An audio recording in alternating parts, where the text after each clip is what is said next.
Hello, and welcome to this episode of the Curious Advantage podcast. My name is Simon Brown, and today I'm here with my co author, Garrick Jones. Hello. Unfortunately, we don't have Paul today, but we are thrilled today to be joined by Shawn Vanderhoven. So, Shawn is a partner at the Wiseman Group, where he leads executive development for senior leaders and rising talent, and he helps organizations build what he calls an intelligence culture. He's also a collaborator on the New York Times bestseller Multipliers: How the Best Leaders Make Everyone Smarter. And he's also author of the upcoming book Pause: How to Lead Brilliant Work in a Busy World. So I think there's going to be lots we can learn from you, Shawn. He's worked with global brands, including Apple, Microsoft, Deloitte, and LinkedIn. And earlier in his career, he helped scale his family's software business 30-fold. So lots we'd like to hear about that as well, I'm sure. So warm welcome, Shawn, to the Curious Advantage podcast. Hey, glad to be on here with the both of you. It's an honor. It's great to have you. So maybe let's start where we always do, on the topic of curiosity. So, Shawn, when you think of curiosity, how do you define it, and what's sort of the definition that's evolved through your work with senior leaders of how you sort of think about curiosity? Um, I've got a funny relationship with curiosity because I want to admit that early in my career as a leader, I wasn't very curious at all. And I remember we can get into it later, but I remember when I really learned that. And it was a bit of a painful experience. But what I learned about curiosity is leaders who are curious about what other people can do, what they're thinking, what they're capable of. They lead in a way where they're constantly asking questions. They're creating space for people to step up and play bigger. They're figuring out how they can give people um, more responsibility and how they can draw out their very best thinking in those responsibilities. And, it's like we've all worked for that leader who, they really want to know what you have to say. And we've all worked for the leader who, you're pretty sure they don't want to know what you have to say. And so I'd say that curiosity just manifests itself in this kind of like cross section between lots of questions and then also space, a stage, if you will, where they are trying to draw out what you might create. And that's a thrill. That's an exciting proposition to work for somebody that's curious. I'm interested in how you relate that to the idea that you have of building an intelligence culture. I mean, what in your mind, when you talk about an intelligence culture, what is that, and where does curiosity fit in with that, Shawn? Yeah, I mean, the idea of how do you build an environment where you're accessing everybody's best thinking? Um, I mean, just the underlying notion of wanting to build a place where everybody can, where you are accessing people's best thinking rather is that first of all, that people are smart, that that they've got loads to contribute, that they can figure things out. And so I think the question is how do you lead in a way and work together where that intelligence is always, um, not only is it always coming, but it's also being amplified and you're pressing on it as well to be able to see, in any challenge, right? I mean, you know how it is. You work for people. If you give them a good challenge, people want to go to work. They want to do something big. They want to, they want to, it's like if you look back at the end of your year and if somebody asks you what you're proud of, almost always we'll go to something that was difficult that we worked through and that we recognized that it wasn't a foregone conclusion that we would do that thing, but we did it anyways. And we're excited about how our capability and our intelligence came out in that project to make that thing happen. And I think that that's the essence of building an intelligence culture is that you're building a space, if you will, where through curiosity, you can access people's very best thinking. You can challenge them to do something interesting and useful with that thinking. And that and that the system itself draws that out of people. So you're not leaving anything on the table, so to say, and that's just in the water. Which I would imagine everyone listening is thinking, well, that's of course what I want to do. I want my team to, bring out their best thinking. I want to create that atmosphere, but I guess it's not as easy as all of that. So through your research for multipliers, what can leaders actually do in practice to create that, rather than maybe sort of shutting it down or blocking it or just not encouraging it? It's a good question, and I've got to give, so Liz, she's the primary author on multipliers. She started this idea with this observation that there were leaders who shut people down versus these leaders who were these multipliers that access people's capability. But somewhere along there in the journey, there was a realization that most people are a little bit of both, of course. We have these moments where we show up as multipliers and we get people's best thinking. And then maybe even in just the next meeting or maybe even the next moment, we don't realize it, but sometimes we shut people down. And most of the leaders that are diminishing people aren't these headline grabbing narcissists. Um, you know, they're, they're actually just well intended. And so you have a talented individual. If you think about this career path, you have a very talented individual who does great work. They are promoted for that great work. And then as a leader, they continue to lean on their ability to get things done. Totally sensible way to approach that. However, the things that you do as a contributor, whatever that is, maybe you're a great writer, maybe you're great at negotiating. When you start to lead other people, it's like being a coach in a sport. Like, you can no longer take the pitch. You've got to stay on the sideline. But it's not that clear in knowledge work. It's so easy to continue to take the pitch. So for example, if I'm a writer, it's easy for me to rewrite that person's, piece, or it's easy to raise my hand for the tough ones. And not because I don't think anybody else can do it, but just because I've been around the block and maybe it'd be better for me to take that challenging, piece of work on. And so what we've learned is that the things that you do to get promoted into management oftentimes are the very things, the strengths that sometimes show up as a leadership liability. Contributor strength, leadership liability. Like, for example, you know, maybe you have a tendency to, as a contributor, you were rewarded to save the day. Things started to go south. Everybody knew you'd step in, you'd get the project back on track. You'd rescue the project, if you will. But if you're a leader and somebody's struggling and you rush in and rescue them from their challenge, and maybe too early and too often, well, what happens? Well, Yeah, you stop them from actually getting the experience and learning from it. Yeah.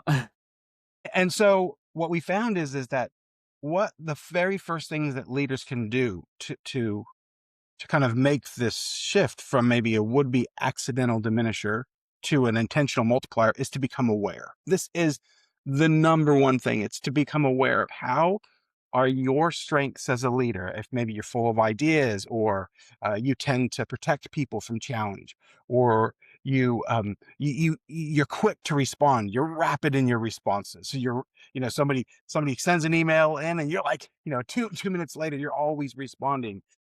These we call the accidental diminishing tendencies. If you can become aware of how your strengths and your tendencies show up in a way that are making it difficult for people to show up and play their biggest, just by becoming aware of it, you can start to tweak your behaviors just a little bit to make sure that you create the necessary space for other people to show up and play really. Which is really interesting because, everyone's busy. Everyone sort of has more than they can do. But actually, in those situations, by doing less, you're actually creating a better situation. So yeah, that, I've got to respond, I've got to come in, I've got to save the day on it, creates workload. Actually stopping, pausing, leaving it and letting someone else pick it up is giving someone else the chance to do it, to take on that responsibility. And yeah, so actually it's a win-win all round by pausing and letting someone learn from their own challenges.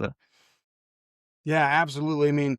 Well, let's just play a little game. So I'll just name a few accidental diminishing tendencies, and you both kind of like kind of self-indict, if you will. Okay, so there's the idea fountain, the leader who's full of ideas. They can't shut it off. If you bring a problem to them, you're gonna get loads of ideas on how to solve that problem. Or there's the leader who's always on. They can't turn it off. They're thinking all of the time. They have a tendency, without meaning to, but to kind of sucks the air out of the room, just because there's so much to contribute. There's so much to do. There's the rapid responder, the leader that's responding to everything at light speed, and that makes it difficult for other people to feel like they can wait. So then it shuts down like the incubation time that you can have for a response, because that your leader's responding so quickly, and then everybody feels like that they've got to respond that fast, or they just kind of know, "Huh, that's come in 5 minutes ago." They're getting ready to press send, so they stop trying. Um, there's the strategist. This is the leader who's thinking big ideas all the time, break through the next level of success. Garrett, you can see this in yourself. And so when that leader's thinking, well, they're talking about the big idea all the time and how to break through to that 10x accomplishment. But what happens for those that they're not wired that way? Well, they start to think, well, maybe they can't see the bigger picture, so they just defer to to their boss's thinking. Or there's the perfectionist, the leader who just can't help but correct things. They're going to correct a little bit of everything. You turn something in, you're going to Typo get on page 30 that you missed in the yeah. exactly right. And so you're going to get feedback all the time. People that work for perfectionists, that can make it to where either you give up at 80% because you know that your leader's going to finish the work anyways, or you do 120% all the time, and you lose the ability to discern when good is good enough. So think about these. I mean, if you can see which of these you do in yourself. So Garrick, you raised your hand on a few of those.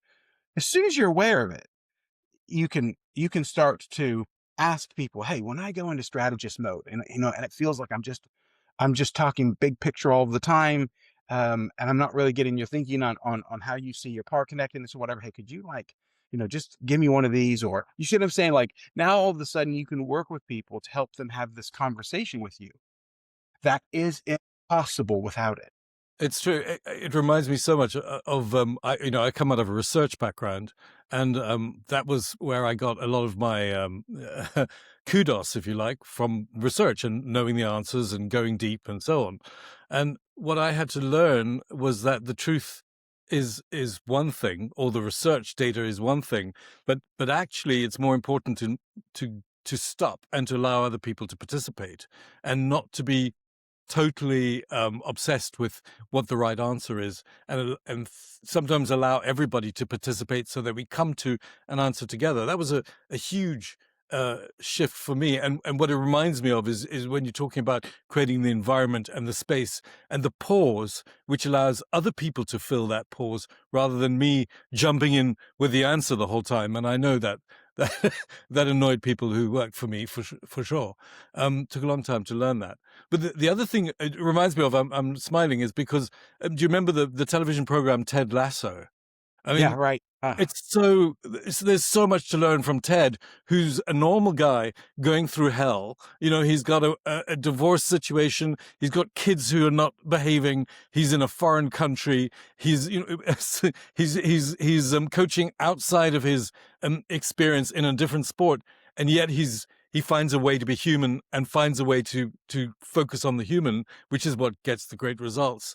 And there's something about the way he behaves in the locker room with the team, and allows them to shine individually, mostly because he doesn't have the resources anymore. He's so busy trying to cope with his own life.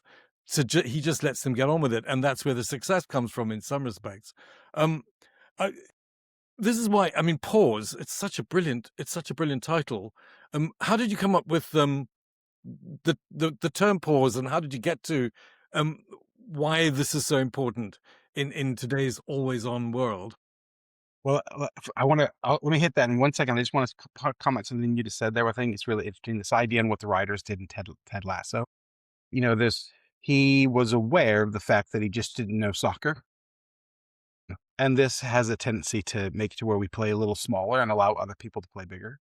And maybe the dangers for me in my career and think you two see if you see this, is when you really know the territory.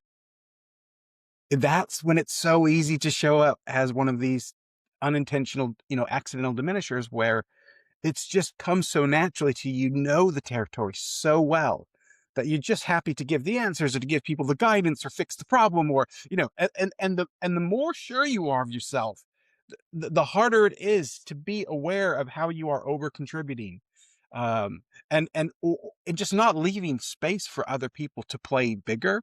And I think that is what's so brilliant about that piece that is written, is that, of course, he just didn't know. And so this creates this humility. And with that comes some curiosity that provides this stage, if you will, for other people to play their role and to play big. Oh, but my problem is when I know the answer. It's when I'm so familiar with the idea that I just can't even see how I'm playing, I'm taking the stage, and that somebody else, I'm not even obsessed with the answers, because I'm just sure that I have the answers in those scenarios. And so it might just be a warning for all of us. If you're leading this scenario where you are the expert, oh my gosh, it's more likely that you will be diminishing others than multiplying others, just because it kind of goes with the territory of familiarity and confidence. Those two things can really be a tough combination for us as leaders, because we're just not going to naturally be pulled into a place of curiosity. Particularly where you couple that with what you were saying earlier, where if you're the expert practitioner, you've been promoted into the leading the team, maybe a period of time has gone past. What you did to make you successful, particularly with the speed the world is moving today, may not be the thing that's needed anymore. But if you anchor back on well, that's what I did and that made me successful, so we should do that again, actually can be hugely harmful, because the world has changed and you're relying on what you did previously. You're describing my everyday life, Simon. I, I built a career based on stuff we did 40 years ago, 30 years ago.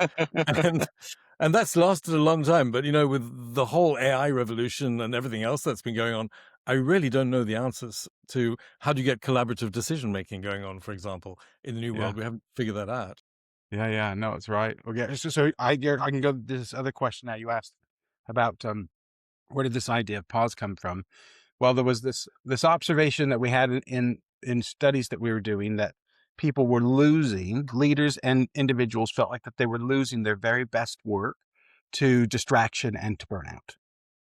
And they couldn't get deep into their projects. They found themselves going in and out of things so quickly. I don't know that AI has made this any better. I think that this is in some ways made it a little worse. And so the question that we had was, man, how do you lead in a way so people don't lose their very best thinking to all the distractions and then feel this sense of burnout? And so we, with that question, we started to run interviews for people, exploring what had leaders done for them that made it possible for them to get deeper into their work, have more time in a flow state, feel like that was, not just welcomed on those teams, but encouraged, even protected, if you will. And then also, what we needed to see the opposite. What do leaders do? What do they think, and what do they do that makes it almost impossible to get into a place of clarity and focus in a piece of work? And so that's where we started. As we ended up interviewing, well over almost 400 people, and searching through their eyes, what did their leaders do who gave them that space for deep focus, versus those who just made the craziness that was already in the water much worse. And the news in the research was, the one thing that leaders did to create space for brilliant work in a very busy and distracting world was they were really great at slowing things down. They knew when to tap the brakes. They didn't go slow for the sake of going slow, but they went slower at times so people could actually go faster. They could get in deeper. They could have, more compound interest in their work, if you will. And, which you wouldn't be surprised, the leaders who made it worse, this always on world, hyper connected, was this pressure to always be going as fast as you possibly could. So people communicated that they always had more than they could do, that they were overcommitted, that they felt like that they were going so quickly, they were barely hanging on, they weren't able to get deep in their work, et cetera, et cetera. And you know how this goes. And so we realized, well, there's news here, that the art of the pause, slowing things down so people can go faster, man, if leaders do that, it makes a massive difference in the amount of brilliant work that you're going to get from the people that you're leading. So it's sort of counterintuitive that by stopping, I actually go, or by slowing down, I actually go faster. Um, say more on what those 400 interviews discovered. So was it my assumption, which may be wrong, would be, by stopping and thinking about it, I actually get the clarity that, I don't need to do all of these things, or actually here's the answer here, and it saves me a whole bunch of time. What was the finding of why that pause was so important? Well, it came with a mindset that was quite different between these two sets of leaders. One leader, let's take those leaders that tended to amp up distraction. They had this belief, we have to go fast and we have to do it all. And when you combine those two, you kind of get this bias towards activity, action, where you're doing, you're going, you're an opportunity presents itself, you go for it. As things are coming in, you quickly delegate those things. You're moving at such a click that it's difficult to recognize what's going on with your team members. It's difficult to recognize how clear things are for people. You're not really probably slowing down to clarify, what does a real priority look like? How will we know when we've been successful? What's the best strategy for us to get there? There's not a lot of there's not a lot of collaborative work on making trade-offs. Like a lot of times people would say, well, trade-offs. There were no trade-offs. You just did it. You were just told to do it. And so there's very little discussion about trade-offs. It feels like there's no buffer where, you've got, space to go, disconnect for 3 or 4 hours, to work on something, and that will be okay. And then as well, not only were there not buffers that people felt, they didn't feel seen. And so when your leader's going so quickly all the time and you're struggling, it's pretty difficult to raise your hand. It's like trying to stop a leader that's running sprints on, on a field. You're not going to have a conversation when they're running sprints. And so they communicated to us that they felt like that the leader couldn't see them when they were struggling. If there was a failure that they made, there was no time to like learn from the failure.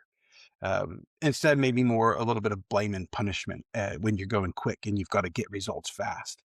And so there was these kind of 3 broad strokes. So there was this belief, this bias towards action. We've got to go fast. And then there was very little work on clarifying what does matter here of all the things that we could be doing. There was very little buffering. There was very little space to get deep into something as a result of this mindset and these set of behaviors. And then also it was difficult to communicate the things that you were suffering with, that you were unsure about, that you were, failures that you were struggling with. Okay, so this was on the one side, this bias towards action.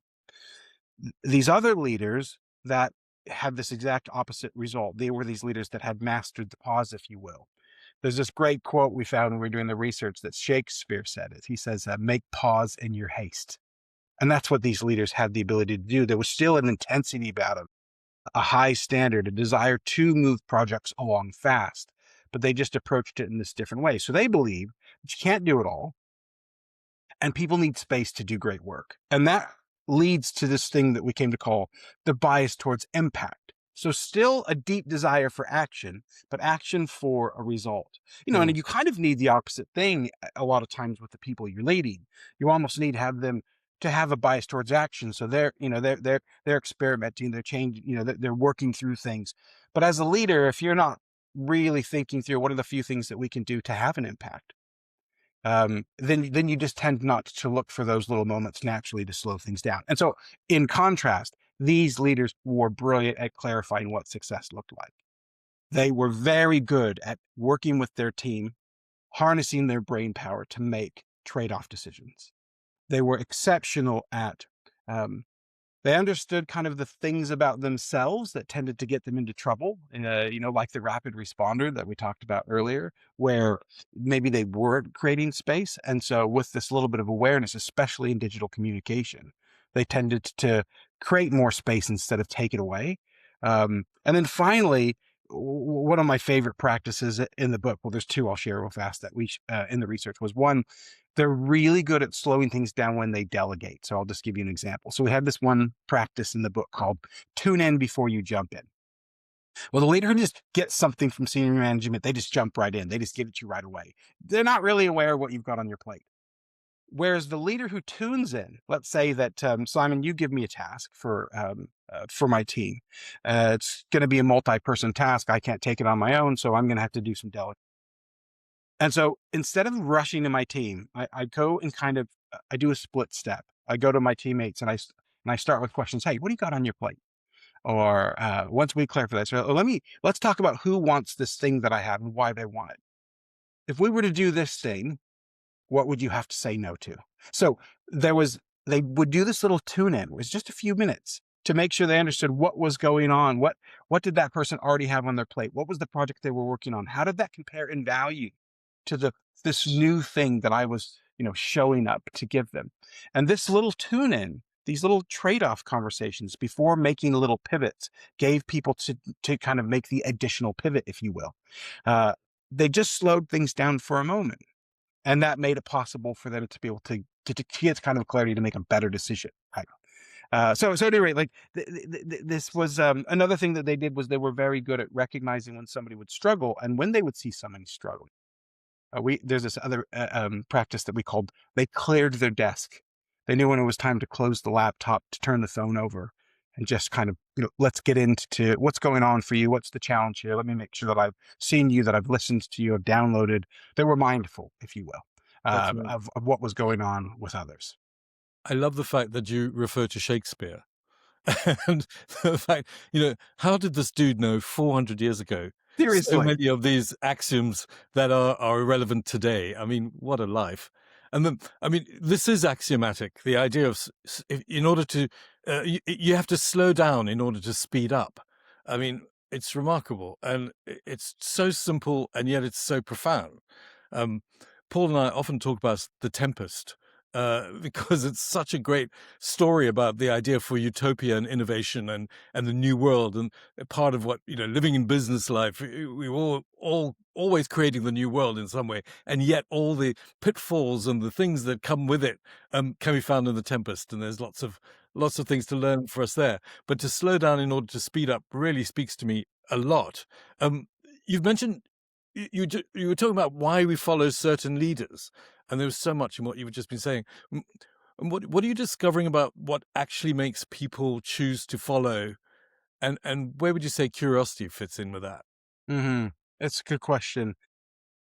Well, I think one thing to be sure is what we see in the data is when people believe that their leader really is interested in what they have to say, and it's like they're not just kind of playing games. Like they're gonna stop.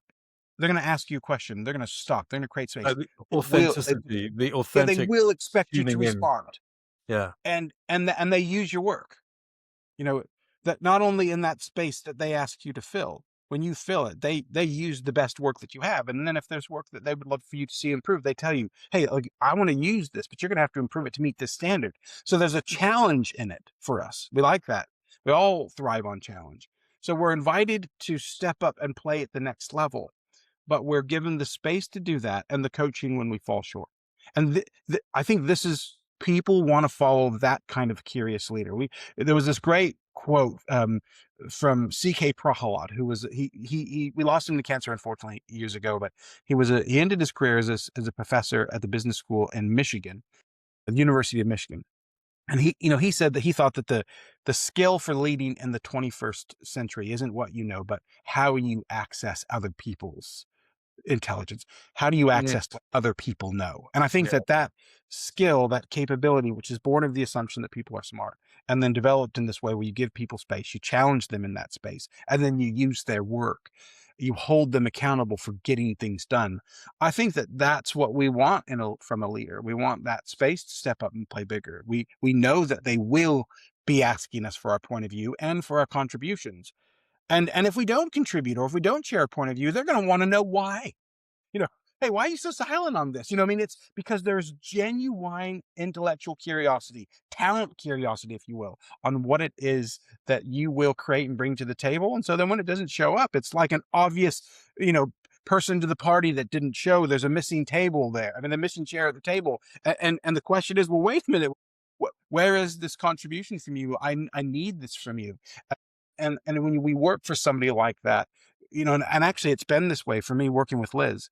Not only did she find the idea and the research, she really leads this way. There was a time when we were working on the second edition of Multipliers that my job was I was doing some research for the final chapter of the book.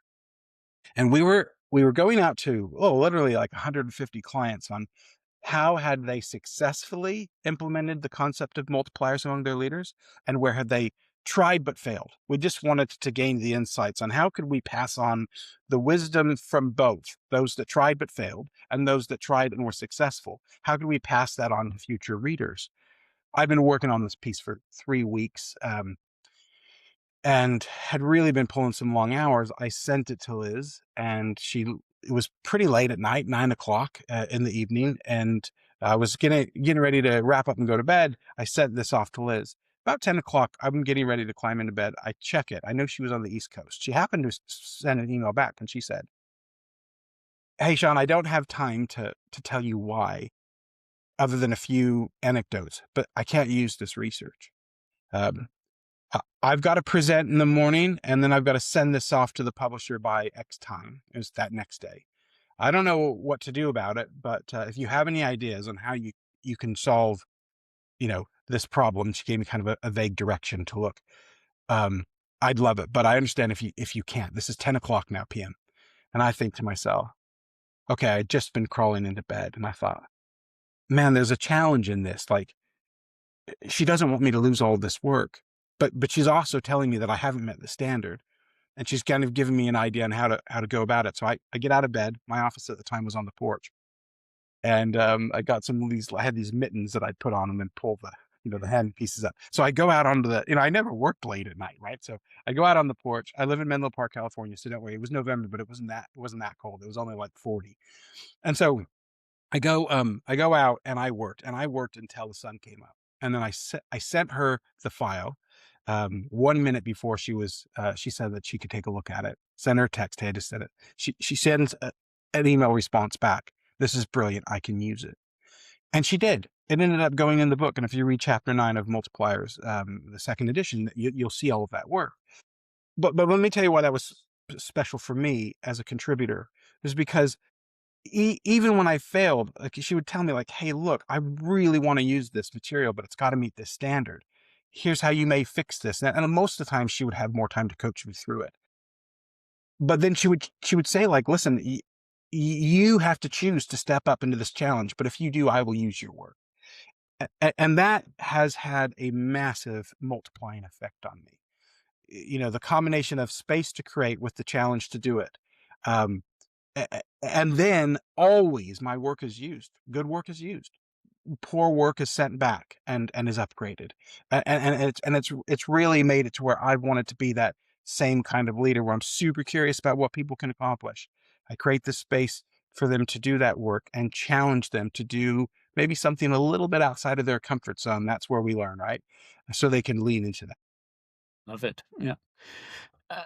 Maybe as we're coming towards the end, as a practical piece for a leader who's sort of sitting there thinking, well, pausing sounds great, but I look at my diary and it's back to back, and how am I going to pause? So, what are some practical tips that you've seen from your research in how people can actually make that pause happen? Whether that's practical bits like in the diary, or whether that's a mindset piece of actually motivating oneself to stop and actually make that pause.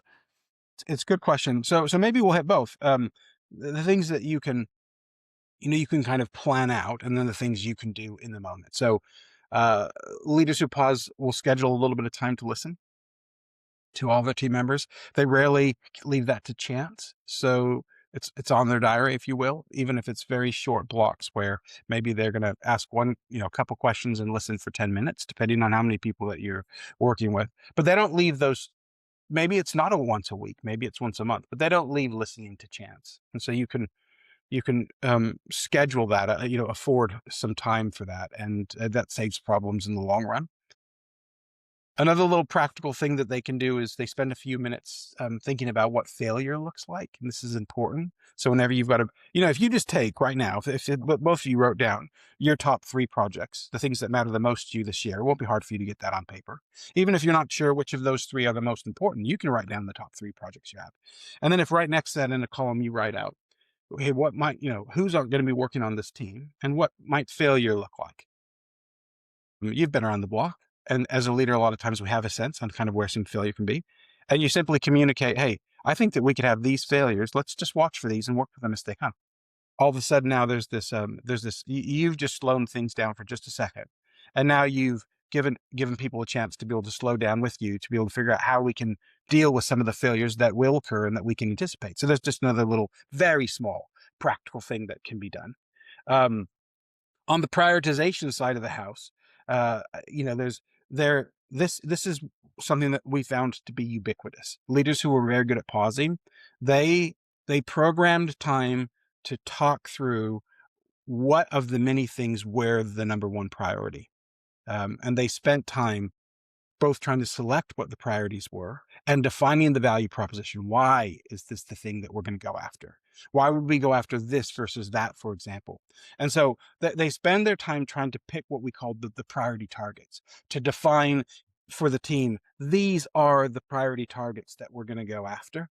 And what that does is that actually speeds things up as the new pieces of work come. It's much easier to sort things into their houses, if you will, if you've really clarified up front, what are the things that you are going for example, this month, this quarter, this year. And it's clear to everyone what those things are and why those things are the priorities. Listen, I tell you what, that was the kind of the surprise for me out of the research, is that almost always people that felt like that they were overwhelmed and overcommitted and that they were burning out, the thing that they said that was synonymous with that was, I'm not clear on like what matters and what doesn't. It's easy to take that for granted. And so many people are operating with this kind of sense of I don't know what matters and what does. So there's another little thing that you can do is just simply clarify, like, what are the top 3 priorities? What does success look like in those areas? And to involve one's team with this to make sure that they know as well. Shawn, so many great tips. Beyond your book Multipliers and your book Pause, beyond all of your current work, what's something you're generally curious about in your life right now? Let me think about that for a second. Take a pause. Okay, I have it. I'm very curious about in life how to think from an intergenerational perspective. So I have 3 boys, 24, 22, and almost 21. And I'm just thinking about, like, what's my role as they have become adults and as they're contributing to the world, and 2 of them have recently been married. How do I think about my role today, which I've never had more opportunities and exciting work to do. And that means it comes with a responsibility. It's busy, it's challenging. It's, for me to contribute. And so I'm thinking about what's my role in my current work, and then what's my duty to them, and their families and the people in that generation, to think, how can what's my role to them from a leader's perspective, and also in my current role from an intergenerational perspective, and then what's my responsibility to my parents, who I'm fortunate enough to still have both my parents right now. So I think I'm interested in this idea on, as we age, what is our intergenerational responsibility, and how do we show up well as we think about those that are older than us, those people that we are responsible to contribute to now in our current work, and then those people that we're trying to encourage to step up and take our place. I'm very interested in this. That probably might not be very interesting to everybody else, but I find myself in the situation and I wanted to. So In a moment, I'll summarize and come back to you for sort of one key takeaway. But there's something you said at the beginning that I want to come back to first, which is you started out saying that you didn't used to be curious as a leader. So was there an aha moment where There was, suddenly you was like, maybe this is the answer. I need to be more there was a curious. there was an aha moment, and I'm no longer embarrassed about it. I was initially, and you'll see when the lightning strikes why I was probably a little embarrassed. But here it was. I'm working in Germany, and we were living in this little town called Weinheim, right outside of in the Rhine-Neckar Valley, right outside of Mannheim. And I was the youngest on this team of, say, 30. Many German engineers that were, twice my work experience. We had a very large, complicated project that we were working on for the US government, and it was failing. I mean, it was bad. It was so bad that I was pulled into the VP's office, Thilo Oberheimer, and he said it said considerations, and I was a subcontractor working with Siemens, and I thought, oh, I wonder what considerations he's going to give me. I had no idea that meant that he was going to ask me to give him considerations for my poor performance. So, I mean, I was just very young. I was probably 28, 29, leading in this position, and I was very excited to go home one evening to speak with a friend who was actually researching for Liz on when she first started working on multipliers. So I remember speeding home up the A5 to our little um, place that we were renting in Weinheim, and I was thinking about on the way home how I was going to tell him what my plan was to fix this project, and we were the linchpin for like a $30 million project. And so I sped home. I got on the phone with this fella, and I started telling him about how I was going to fix the problem, and my colleagues were dense and they were slow, and like they had caused all these problems. When I had this idea and how I was going to rescue the project, and I'll never forget it. He said, "Well, actually, John, it's interesting you say all that. And on my view, I'd just spoken for 30 minutes straight on how I was going to save the day." He's like, Sean, considering who you're working with, he's like, one of the things that we found in this research is that the very best leaders use other people's intelligence to fix problems instead of trying to save the day on their own. Oh, I remember how I felt in that moment. I felt small, very small. And I saw in an instant, I saw how it was just me in the room. I could just see how I thought that my job as a leader was to have the answers, was to fix the schedule, was to know what features we should be working on, shouldn't be, was to tell the engineers, what their approach should be. Oh, I had gotten it all wrong. I went back. I didn't know what to do at the time. So I went back and met with my colleague, my counterpart that was, his name was Hartmut Becker. And I just, the only thing I could think to do was listen and ask questions. So I just said, hey, listen, I just would love to have you tell me all of the problems that you see, and maybe even how you think we should sort this out. And I just restated, active listening. I just restated, asked, tell me more about this. I was amazed at what I saw. So I went to the next person, Stefan on the team, and then the next person, and started to slowly draw out a picture. I'm like, whoa, these people know how to solve these problems, and the problem is me. So we went from me trying to solve the problems and causing them to me working through others to fix the problems. And it was, I don't know, a year later, the project had completely turned around. It was a wild success. And it was not because of my intelligence. It was because of the talent we had on this team. I was just diminishing them all with this mindset that, if it was going to be, it was up to me, and I needed to show how much I knew and tell them what to do, and that's how we would win. And I couldn't have been more wrong. Such a powerful example. Yeah. So we've covered a lot. So we've gone through how do you build an environment where you can access the best thinking, where people are smart, and how do we amplify their intelligence, and how people appreciate a good challenge, that if it's something that's actually difficult and they can work through, then you get more from it. We went into how do we build that space via curiosity to access people's best thinking. We talked about the work that you've done with Liz on the book, and how some leaders shut people down, and that most people do a bit of both.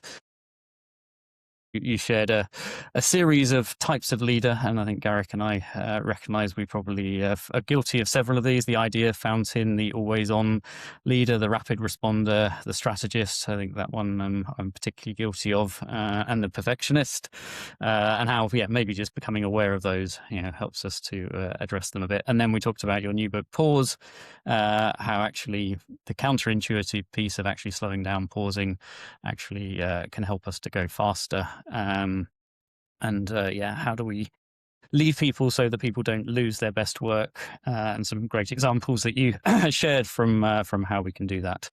Loved the Shakespeare example or quote of make pause in your haste. I think there's something that we can take away from there. And then how the people that we have, some people who have that bias to action, that there's little prioritization, that it's hard to communicate for people who are struggling with them. And then those who get it wrong recognize that we can't actually do it all. They make that space for people to have an impact, and they really clarify what success looks like and help people in really understanding what's there. That we tune in before you jump in, even if it's just a moment, to figure out who actually wants this and who has the space for it, and who would or what would you be giving up if you did it. And then some really helpful practical tips. So scheduling the time to listen, ask a couple of questions and just pause and actually listen to people. Take a few minutes to think through and share what failure would actually look like, so that we can discuss and address what that would be. And then actually put some programming time to walk through what is the top priority, and make sure that there's that real clarity around what that is. And then we heard about what you're curious about of that intergenerational perspective, which with a 17 and a 19-year-old, I also share that curiosity. So we covered a lot. Any sort of one major takeaway from all of that you'd like to leave our listeners with, Shawn? I would say that when you think about things from a multiplier perspective, if you get the sense that you have this tendency to overplay, and that your strengths as a contributor show up as a bit of a leadership liability, and you might be accidentally diminishing others, the place to start is first and foremost is asking questions. If there's a superpower that we found among multipliers, of course, it's just right for what you all are doing on this podcast. It is to be curious. It's to use questions as the way to help you pause, to slow down. If you're concerned about things before a meeting, you can sit down and write out all of your concerns and then rewrite them as a question. So instead of going in and telling your team all the things you're concerned about, you can ask questions, sharing what you're concerned about so they can respond. You can tell people what you're expecting in a question. What's the best way for us to get this done by next Thursday? It instead of just walking into a room and telling people, hey, we got to get this done by Thursday. So I really have learned in this multipliers work that if you spend a little bit more time thinking about what questions to ask, sharing your concerns in questions, sharing what needs to get done in questions, asking people what questions you should be asking, this has a natural pausing effect. And that kind of curiosity creates an environment that people love to work in. So I'd say that, that this is kind of like the superpower to become, to lead where you are creating an intelligence culture is, if you make pause in your haste, in that pause, you can be writing out the questions you should be asking.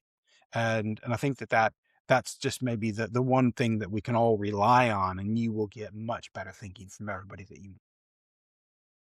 Thank you, Shawn. And we'll put a link in the comments to your upcoming book, Pause, How to Lead Brilliant Work in a Busy World. So thank you.